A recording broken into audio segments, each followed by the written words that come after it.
Going along with Father McGrath's comment, and he's a former teacher of mine from years and years ago, but going back to the abortion survivors or the post-abortive women, there are a lot of women in the Catholic Church who are post-abortive. And I know Bishop Quinn, that you just prayed with one of them. Well, she's actually a different denomination, but 4 Days for Life in Rochester.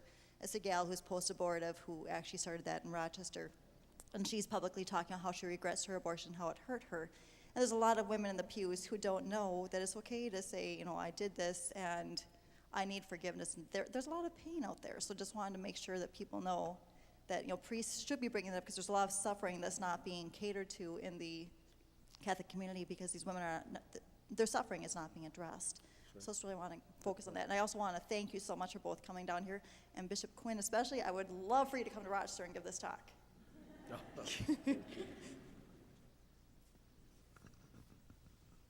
Hi. Thanks again for coming. Everyone here appreciates it very much. My question is about end of life. And the question is, when people are suffering horribly at the end of their life, it's my understanding that it's okay to provide them with pain relief in order to, reduce their pain. Is it okay to provide them with palliative care and pain relief that might hasten their demise? If the intention is to treat their pain, can a physician licitly give them medication that might, as a consequence, hasten their death? Yes, basically.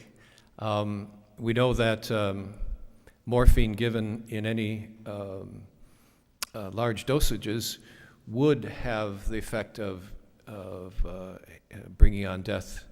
But we do it to lessen the pain of the person, to make their life more comfortable and more livable, basically.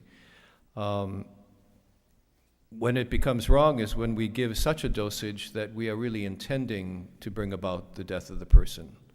And that intention is an evil one and should not be held up as the example of what we should do. But, there are, when we get to the last days of life, it's so important for us to be clear about what is extraordinary means and what is ordinary means. The church says that it's important that we not starve people to death, so that we should have liquids available to the person. In some situations, that becomes very difficult. Sometimes people can't hold those liquids, so there has to be a moral, ethical decision-making that goes on at the moment with the best lights that we have been given. I remember my mother died of a trauma. She fell and hit her head. It resulted in brain swelling and bleeding. And she was able to come back to a certain point after 6 days, but then she went into this breathing crisis that we had. And she had been on a respirator when the accident first happened, and she had been weaned off of that. And when this crisis arose, the doctor said, well, we could put the way to deal with this, they said, is really to put the respirator back on her.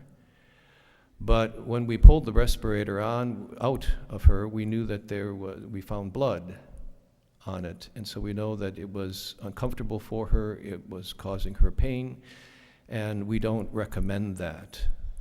We think at this point the best thing is just to let her go. Well, given the situation, I think it would have been wrong for us to have insisted on putting that back into her at that point. That wasn't the thing. And so we did let her go, and death, is part of life.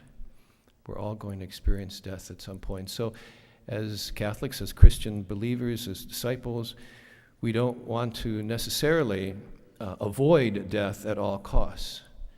But these become very, very tricky questions, and so I think that it's so important for us in those situations to have someone like the priest, like the deacon, available to help us sort through these things.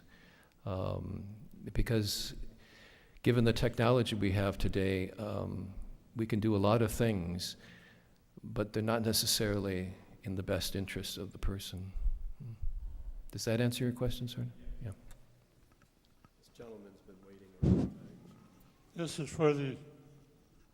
is for the Archbishop and also everybody else in this room. From what the Archbishop has told us, I assume he's going to follow up with the DVDs that he put out last fall. And I thought they were just great, even though the media didn't like them. And, I don't think they even looked at them. I would agree with that. But the point is, we need to make sure we pass this constitutional amendment to make marriage between one man and one woman. And we can do that. We can win that battle, even though the press doesn't think so. We can win it because we've got all these people out here that are backing you. And we want you to keep on, and we'll just do our best to make sure we win. Thank you. Thank you. Thank you.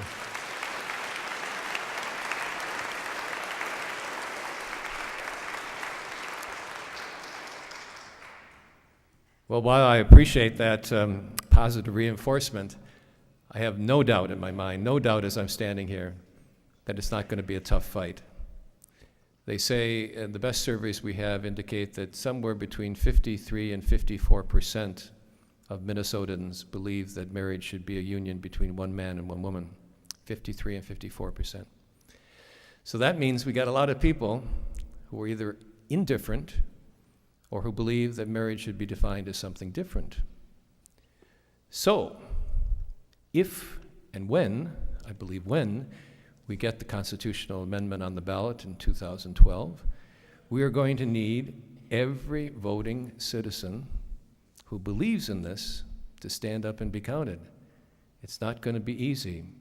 The places where this has happened before, there are national groups that come in and are willing to spend millions of dollars, literally millions of dollars, to defeat these things.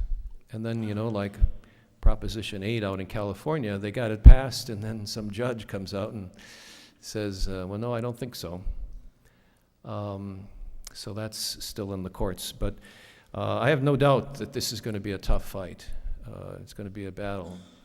But didn't Jesus promise us that? He didn't promise us a rose garden. And, as my dad used to say, when the going gets tough, the tough get going.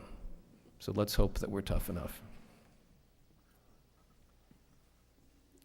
I just think that it's very important that not only we keep our energy focused, that we stand up for that, but if we don't get this constitutional amendment passed, what it opens the door for is not only for redefinition, but remember, redefinition can be another definition until finally we have no fixed definition.